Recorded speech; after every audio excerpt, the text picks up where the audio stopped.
जय सकार. आवाजात जोर नाही. नाश्ता झाला नाही का? सर्वात प्रथम तर इथून पुढचे सर्व सत्र हे मराठीत चालतील. गौतमजी हे दिल्ली सायडर आहे, त्याच्यामुळे त्यांना मराठी नव्हतं, तर त्यांनी त्यांचं प्रास्ताविक त्यांची म्हणणं हे आपल्या हिंदीतून मांडलं. गौतम जी, मैं आपकी वजह से बताता हूँ कि इस तरह के सेमिनार से हर एक पतसंस्था को कुछ न कुछ मिलता ही है. वो जरूर यहाँ से आज कुछ न कुछ ये लोग लेके जाएंगे. और जितना चेंज अभी टेक्नोलॉजी से हो रहा है, हमारा मैक्सिमम समय उसमें है. और साथ में हमारे जो रेगुलर विषय है उस पर भी हम आज चर्चा करने वाले हैं. तर सर्वात पहिले मी आपल्या सर्वांचं संभाजीनगरमध्ये महाराष्ट्र राज्य पतसंस्था फेडरेशन आणि गौतमजीच्या क्रिस्ट इन्फोमीडिया तर्फे स्वागत करतो. खरं तर आज मंचवर उपस्थित सर्वच जण आपल्या सर्वांचे परिचित राधेश्यामजी चांडक, ज्यांना आपण भाईजी म्हणतो. मी त्यांना फोन केल्यानंतर मी म्हटलं, भाईजी मला तुमचा बायोडाटा पाठवा. तर ते म्हणे नाम ही काफी आहे. एका नावाने महाराष्ट्राला नाही तर जगाला ओळख करून दिलेले असे आपले भाईजी आहे. त्याचसोबत सहकार भारतीचे संजयजी पाचपोर, इतक्या व्यस्त याच्यातून ॲक्च्युली शक्यता आम्हाला कमी होती, तरीही त्याच्यातून त्यांनी स्पेशली आपल्या सर्वांना भेटण्याकरता वेळ काढला. त्याच्यामुळे मी त्यांचेसुद्धा मनापासून आभार मानतो. माझे गुरु आणि आपल्या सर्वांना माहिती आहे की काकासाहेब कोयटे पूर्ण महाराष्ट्रभर भोवऱ्यासारखे फिरणार आहेत. म्हणजे आम्ही असं नेहमी सोबत असताना दर वर्षाला साधारणतः 2.5 ते 3 लाख किलोमीटर चाललेली गाडी, असं सातत्याने पूर्ण. आणि एकच ध्यास सारखी पतसंस्था आणि पतसंस्था. त्या चळवळीत आपण काय करू शकतो आणि कशा पद्धतीनं आमूलाग्र बदल करू शकतो त्याच्यासाठी सातत्यानं ध्यास असणार आहे. त्याचसोबत मल्टीस्टेट फेडरेशनचे अध्यक्ष वाबळेजी सातत्यानं मल्टीस्टेटला गाईडलाईन करणारे, मार्गदर्शन करणारे आणि भविष्यातून एक चांगल्या प्रकारचं मल्टीस्टेटकडूनही काम व्हावं यासारखा तळमळ करणार आहे. जेव्हा आपण विचारलं, जेव्हा आपण चर्चा केली, तर सारखे दौरे आणि सारखा ध्यास असणारे सुरेशजी वाबळे साहेब.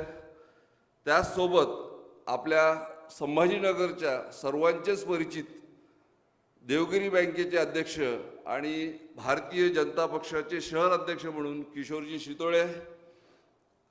आणि आपण उपस्थित सर्व एकावर एक आहे, पण जस्ट भारतीय जनता पक्षाकडून नगराध्यक्षपदी विराजमान झालेले आमचे मित्र पंडितराव देशमुख, अनेक जण पुन्हा याच्यातून आलेले, वेगवेगळ्या जागी आपल्या योग्य पदावर आलेल्या. तरी आजच्या समिटमध्ये मी आपल्या सर्वांचं महाराष्ट्रातल्या 26 जिल्ह्यामधून आलेले काका, आजच्या समिटचं सर्वात मोठं बेनिफिट आपल्याला आहे की आपण मॅक्झिमम असं म्हटलं होतं की CEO चेअरमन या लेवलच्या लोकांना याच्याकरता की अशा समिटमधून काही घेऊन गेले तर आपल्या संस्थेमध्ये बदल करणार. आणि एक महाराष्ट्राला ज्याची गरज आहे काका, अतिसामान्य माणसाच्या आयुष्यात जर काही बदल करत असतो तर ती पतसंस्था पहिल्यांदा करते, त्यांच्यावर विश्वास ठेवून. आणि अशा चळवळीला एक दिशा देणारे लोक आज समोर आहे काका. तर या दिशा देणाऱ्या लोकांकडून आपण आज जी दिवसभराची चर्चा होणार आहे त्याच्यातून निश्चित संध्याकाळी आपला जो विषय राहणार आहे तो चर्चात्मक राहणार आहे. तर आपण काय घेतलं आणि काय आपल्याला हवं आहे, आणि खास करून आजच्या या इव्हेंटचा एक सर्वात अजून मोठा बेनिफिट म्हणजे माझ्याकडे अभिदोष आला. अभिदोष म्हणे आपल्याला असं एक काम करायचं आहे आणि त्यांनी माझी गौतमजीशी ओळख करून दिली. नॉर्मली आपल्या सर्वांना माहीत आहे की आपल्याला जर समजा एखाद्या याच्यामध्ये पार्टिसिपेट व्हायचं असेल तर नॉर्मली रजिस्ट्रेशन आणि रजिस्ट्रेशनची फी असं एक साधारणतः असते. पण पहिल्यांदा गौतमजी म्हणे की आपण हे पहिलं कार्य करतो आहे, तर आपण कोणाकडूनही 1 रुपया घेणार नाही. आणि मला असं वाटतं की एवढ्या मोठ्या 5 स्टार हॉटेलमध्ये आणि 1 रुपया न घेता आपल्या दिवसभराची व्यवस्था क्रिस्ट इन्फो मीडियाचे सर्व गौतमजींनी केली. म्हणून एकदा जोरदार टाळ्यांनी त्यांच्या याच्यामध्ये. आज काका महाराष्ट्रातल्या उत्तम व्यवसाय करणाऱ्या अग्रगण्य असणाऱ्या संस्था आहे जवळपास. म्हणजे काहींचे आकडे एकदम म्हणजे 500 कोटी 1000 कोटी अशा मिक्स बिझनेसचा, पण 200-400 कोटीच्या जवळपास असलेलेच सर्व आज इथे जमलेले आहात.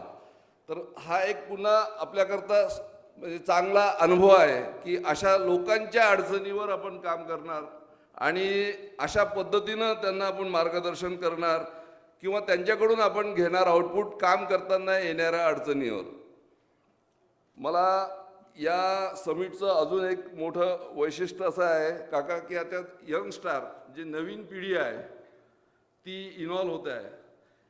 आज संदीप काही कारणास्तव येऊ शकला नाही, पण संदीप असेल, रवी कानडे असेल, अभिजित पाटील असेल, नितीन चासकर आहे आणि अनिकेत आहे, अनिकेत कांचन आहे आणि नितीन चासकर पण रजिस्ट्रेशनमध्ये होते, पोहोचले का नाही मला माहिती नाही.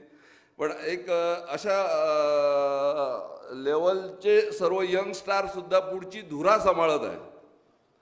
आणि जे भवितव्य आपण असं म्हणत होतो की नवीन मुलं आपल्याशी जुळत नाही आहे, तर मला असं वाटतं की ही सुरुवात आहे. भविष्यात हे मुलंसुद्धा आपल्याशी जुळतील आणि या संघटनेला, या चळवळीला एक वेगळ्या मकांवर नेतील. काका यांना जी खरी गरज आहे यांच्यासोबत काम करताना ती सर्वात म्हणजे टेक्नॉलॉजी, जी आज आपण याच्यामध्ये प्रामुख्यानं त्याचं केलेलं आहे. पण आपल्यावरही काही त्याची रिस्पॉन्सिबिलिटी आहे की या नवीन टेक्नॉलॉजीच्या युगात म्हणजे आता बँकामध्ये जायची गरज नाही, वर्षानुवर्ष म्हणजे घरी बसून तुम्ही सर्व काम करतात आणि आपल्याकडे यावं लागते. हा जो डिफरन्स आहे हा आपल्याला कशा पद्धतीनं कमी करता येईल, म्हणजे आम्ही टेक्नॉलॉजीचा फायदा कसा करता येईल. त्याचसोबत आम्ही नॅशनल पेमेंट कॉर्पोरेशनचे मेंबर, त्याच्याकरता काय होता येईल. आम्ही सिव्हिलसारखं फेडरेशनचं निश्चित एक ॲप काढलं, पण आमच्याकडे ॲप्रोच अजून तशा पद्धतीचा आपल्याकडून रिस्पॉन्स आपल्या सर्वांचा कसा मिळेल. त्यासोबत सरसाई, त्यासोबत गव्हर्नमेंटच्या योजना ज्या आपल्याला मिळत नाही त्या डायरेक्ट आपल्या थ्रू पतसंस्था थ्रू रन व्हायला पाहिजे. कारण का शेवटच्या घटकापर्यंत जर कोणी जात असेल तर ती फक्त आणि फक्त पतसंस्था जाते. आणि या माध्यमातून जर आम्ही या सर्व लोकांचं त्यांच्या आयुष्यात बँकिंग आणायचं असेल तर मला असं वाटते की आपल्याकडून ह्या सर्व योजनेचा म्हणजे गव्हर्नमेंटने आपल्याला सपोर्ट केला पाहिजे. गौतमच्या भाषणात आलं होतं की हे 52 दरवाजाचं शहर आहे. काका त्याचसोबत हे जागतिक वारसा असलेलं अजिंठा वेरूळ जे लेणी आहे, ज्याला आम्ही असं म्हणतो की ऐतिहासिक शहर आहे आमचं, त्यासोबत दक्षिणचा ताज म्हणून ओळखला जाणारा बीबीचा मकबरा, संत एकनाथ महाराजांची जन्मभूमी असलेला पैठण, असं अनेक याच्याने आहे. आणि सर भाईजी अभी तो हम इंडस्ट्री हब है, सर्वात फास्टिंग ग्रो असणारी म्हणजे आशिया खंडातली एकमेव शहर जर आता कोणी ओळखत असेल तर ते संभाजीनगर आहे. आणि मागच्या जेव्हापासून बिडकीन आणि हे आहे तर आम्ही पाहतोय काय बदल होतोय. आमच्याकडे जेवढं इन्फ्रास्ट्रक्चर घर फ्लॅट आणि हे म्हणून रेडी आहे त्याची डिमांड आहे आज. म्हणजे वेगवेगळ्या कंपन्यांनी 5000 फ्लॅट पाहिजे, 10,000 फ्लॅट पाहिजे, अशी म्हणजे ही संख्यात्मक वाढ आणि गुणात्मक वाढ सुद्धा भविष्यात आपल्याकडे होणार आहे. आज आपल्यासोबत म्हणजे आपल्या चर्चेमध्ये सोशल मीडियापासून आपल्या बिझनेसला होणाऱ्या अनेक गोष्टीचा फायदा आणि नुकसान या सर्वावर आपल्याला चर्चा करायची आहे. नुकताच एक इव्हेंट झाला, तो सर्वांनाच माहीत असेल, फक्त मी त्याची चर्चा याच्याकरता करतो की जस्ट आपल्या बुलढाणा अर्बनवर एक इन्फॉर्मेशन बीड जिल्ह्यामध्ये आली का बुलढाणा अर्बन बंद होणार आहे आणि आपलं सोनं सोडून आणि म्हणजे जे 40 आणि 80 हजारामध्ये ठेवलेले आता 1.5 लाखाच्या वर रेट गेलेले असल्यामुळे विकून बंद करून जाणार आहे. आम्ही सर्व चिंतित होतो. काकांनी आणि आम्ही भाईजींना भरपूर वेळेस फोन केले, कारण का आपल्या कोणालाही अडचण आली तर आपल्याकडे एकमेव नाव आहे भाईजी, आणि भाईजीला अडचण आली तर काय आम्ही कशा पद्धतीनं मदत करू शकतो. पण भाईजी एकदमच शांत आणि निश्चित होतं, काही काळजी करू नका, निश्चित.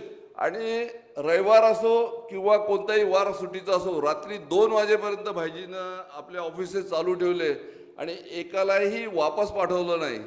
आणि जसं भाईजी एवढ्या शांततेने हे सर्व सोल्युशन म्हणजे निघालं, आणि आमची आणि काकाची दिवसभरामध्ये 4दा त्याबद्दल चर्चा, काय होईल काय होईल. तर म्हणजे एवढा कॉन्फिडंट भाईजींना होता की काहीच होणार नाही, सर्व सुरळीत होईल. ही काही जे लोक असे जेव्हा एखादं आपण म्हणतो ना डोलेदार झाड जेव्हा त्याला फळं लागलेलं असतात तर लोक दगडं मारत असतात, त्या पद्धतीनं ते होत राहणार आहे, त्याची काही चिंता करायची नाही. याच्यामध्ये भाईजी होते आणि भाईजीनं ते व्यवस्थित आणि चांगल्या पद्धतीनं टॅकल केलं. अशा वेगवेगळ्या अडचणी आणि त्याचं सोल्युशन या समिटमधून आपल्याला मिळायला पाहिजे अशी अपेक्षा व्यक्त करतो आणि मी माझं प्रास्ताविक थांबवतो. फेडरेशन आणि गौतमजीच्या निमंत्रणावर आपण सर्व आले तर पुन्हा आपलं एकदा संभाजीनगरमध्ये मनापासून स्वागत करतो आणि थांबतो.